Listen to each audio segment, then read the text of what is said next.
dilatory tactics, which everybody knows has been the hallmark of the defense in this matter since we came into the matter. Every attempt, every opportunity, every loophole to waste the time of the court. And they said, oh, they need to know the name of the witnesses we are pleading, they need to see the witness statements and all that. And we told the court that what the law requires us to do is to list our witnesses, the documents we want to tender, and a summary of the case we are bringing before the court, which we did. But the court, in order to ensure that there is no complaint of anybody saying that his right to fair hearing has been breached, said that we should oblige with a summary of the witness with a summary of the case our witness will be coming to tell the court. So consequently, we have to take another date, even though we argued that once arraignment has been done, as in this case, ACJA provides that the hearing should be day to day, but the judge, in its discretion, said we should come back on Thursday, and that's why we have an adjournment for Thursday. So hopefully, on Thursday, we'll start pleading our witnesses, and we'll take it from there. I was ready today. I was ready. My witness was in court. The documents were in court and everything, but as I said, there are some lawyers whose business is to waste the time of the court as much as possible.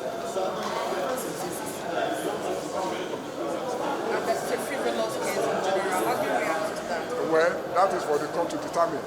They are at liberty to say whatever they want to say. But don't forget that some of us at this level, by the grace of God, don't join issues with such flippant statements by counsel on the other side.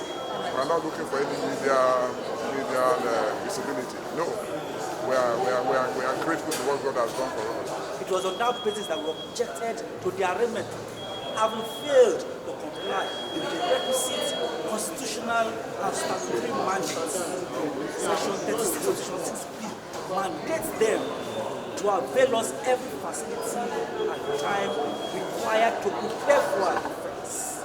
But this is not the first time that the government will come to court and file a frivolous charge of this nature. Buhari filed a similar case in 2019, and after years of rigors and time wasting, we defeated Malami, the former AGF, also filed a similar case, and the court dismissed the case and granted us damages. The current IGP has also told the same path on several times, and on each occasion they have failed. This also represents the failing of a nation that is clouded by the shackles of terrorism, a nation that is grappling with the issue of insecurity, is only fixated on clamping down on citizens who simply exercise their fundamental human right to criticize and ask basic fundamental questions. The right to criticize the government we have maintained is a fundamental right. Tito, the man who has even been alleged to have been defamed, has never complained about the defamatory statement that was attributed to our clients. He has never come forth or complained to anybody that the allegations against him are untrue. He has also not made a formal complaint to any security agency in this country. We are therefore appealed that the DSS has left its primary responsibility of gathering intelligence for the state into dabbling in private affairs and into asking questions about who is being defamed or being called a criminal or not. A person has, one of the persons that have been the greatest critic of the president in this country today, and that has repeatedly called the president a criminal, has just been rewarded with an appeal. Yes, that was today's problem. Was that a lawyer to the federal government said in court that he was not briefed by the president to represent him. That's the end of the case. Because what these laws are clear about, this is my fourth cybercrime charge. The First one was by Buhari in 2019. And one element of that law, even as it was amended, is that the person who claimed that you are harassing him or bullying him must have complained. So a third party, in fact, how we defeated Buhari in 2019 was that we were able to prove that Buhari doesn't use the internet and that Malami doesn't know anything about the internet. In fact, it was at the time that Buhari was complaining about air infection that he said I was bullying him. How can somebody who cannot hear, read, or write?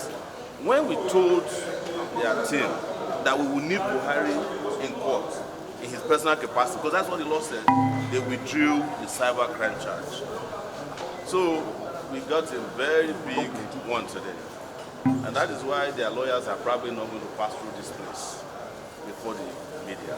They admitted in open court that there was no briefing from the president about this case.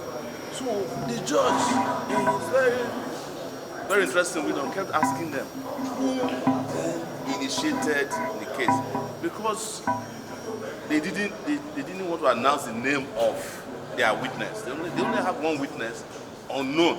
And we said, look, I'm not a lawyer, and I'm going to allow lawyers to do their job, but I've been frequenting courts a lot. Now, one thing I know about the Evidence Act is that if somebody is going to give evidence in a criminal trial, the defendant has the right to, in advance, have a copy of his own claims. And then he can adequately prepare for the trial. In this case, they didn't know who, they just said we have a witness in court. And the judge laughably said, even if it's an evil spirit, we must know what is coming to say in court. That was how that adjournment was secured. Apart from other things, but this is an active case. A very active and radioactive case. But the interesting part is that, as one of our lawyers said on TV one time, the president has not complained. He didn't complain to anybody. It is busybodies at the DSS who have nothing to do at the time that the country is in need of their intelligence expertise, so-called, that they went around trying to please the president. Maybe they have some less out there for lawyers, and they just want to find some people to give briefs to. And the last thing I would say is that we have been through this nonsense before. Malami was the architect of this kind of foolish lawsuit. Look at where he is today. In fact, when we leave this place today, we want to go and help to bail Malami out of there. Yes, at Kuje prison, we are planning to go there because he's entitled to not only the bail is been granted, but the freedom that the bail has. Hopefully, we will still be able to find him there at Kuje prison, where he's been hiding. But we are not mocking him because we don't play with fundamental human rights. But